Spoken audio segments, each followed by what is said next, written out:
I first heard about the Portland Gay Men's Chorus because I came to the Stonewall show pre-pandemic. It was in 2019, and I could feel the love coming from the stage, and I said, I have to be a part of that. And love will steer the stars. This is the dawning of the... This has always been a place for me where I feel at home, I feel connected to people, and I get to work in music, which is my true passion. When I'm out on stage, I feel alive, I feel free. I love doing it so much. I wake up every day and can't wait to sing. There are not many places where I can be my full authentic self and be in a room with other people who are dedicated to that same thing.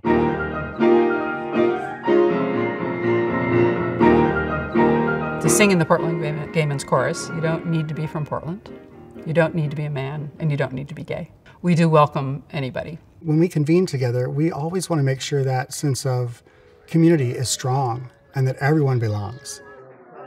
It's really an LGBT chorus because now we've had straight women sing, we've had lesbians sing, we have non-binary members, we have trans members. So we've had every letter in the acronym singing in this chorus, and that's pretty special.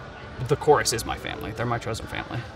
I can come into chorus as I am. I don't have to put on any kind of facade. I don't have to turn anything down. I can just be.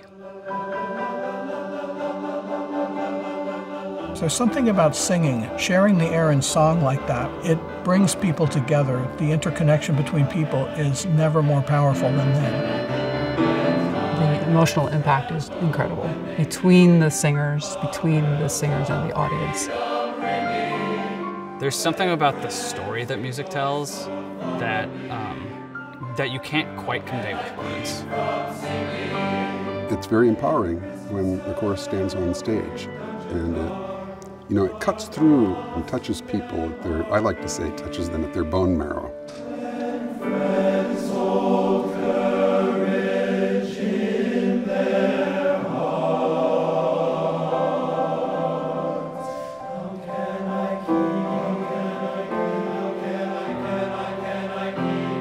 Not only was the music important, but it was about getting it out in the world.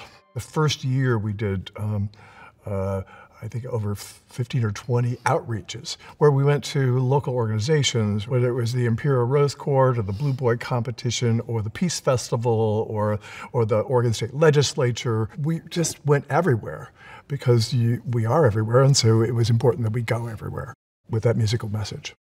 To my mind, the outreach concerts we do are the most important thing that we accomplish. I'll never forget going to Pendleton in support of their PFLAG chapter. The place was just buzzing with excitement. I came to find out that the chorus was surprised by that reception because this was the second time they'd come to Pendleton. The first time was the formation of that PFLAG chapter several years before. And at that time, only one business in town would put up a flyer advertising the concert. The chorus way outnumbered the audience. So we came back a few years later and only one business wouldn't put up a flyer. And the town was just so excited and the place sold out. And our director asked the PFLAG president what made the difference, and she said, "You did."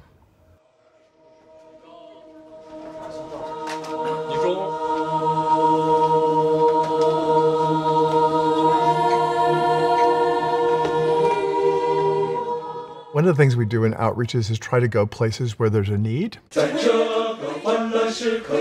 We crossed an ocean to collaborate with another culture as the first gay chorus to ever tour mainland China. 2 of our concerts were hosted by choruses in China, one in Beijing and one in Shanghai. And the struggles that those folks have gone through to form a queer chorus. They took us aside and said, we have never had role models here. There's not a generation who came before us who were out, who were gay, who were obvious at all. You're our role models. Oh, life will take us where it will. New beginnings, ends. Take each moment as a gift.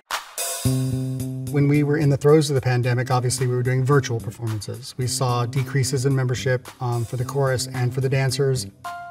The world fell apart, especially for choral musicians. Singing itself was contraindicated. It was unhealthy to sing, and that was, I think, quite a shock. But we still had a really dedicated group. We just had to figure out a way to do it.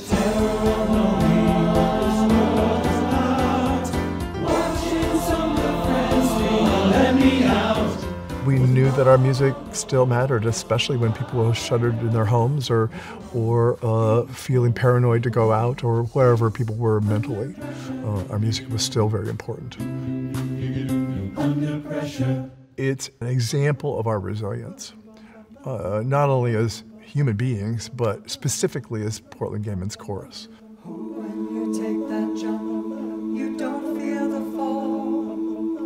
Everything that I felt from when I was at the Schnitz watching that Stonewall show has been true. We all feel like we belong as part of something. It gives us a strength to do things both inside the music rehearsal and out that we wouldn't have otherwise. I mean, that's what community does, is it bolsters your spirit. We together can create something that is bigger than the sum of its parts. There's just something about singing together that brings people strength and hope. PGMC remains very relevant and very powerful.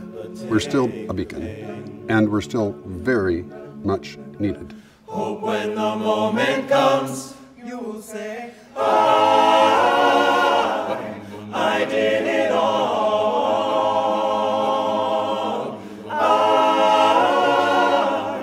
I did it all. 1 billion people have come before me to pave the way so that I can be married for the person I love, so that I can't be thrown out of my house, so that I can't lose my job. Here's all these brave people who created this world that I get to live in. What are we doing to create the world for the people who are coming behind us to live in? And that's why I sing. But until my moment comes, I'll say, I did it all. I owned every second that this world could give. I saw so many places, the things that I did. Yeah, with every broken bone, I swear I lived.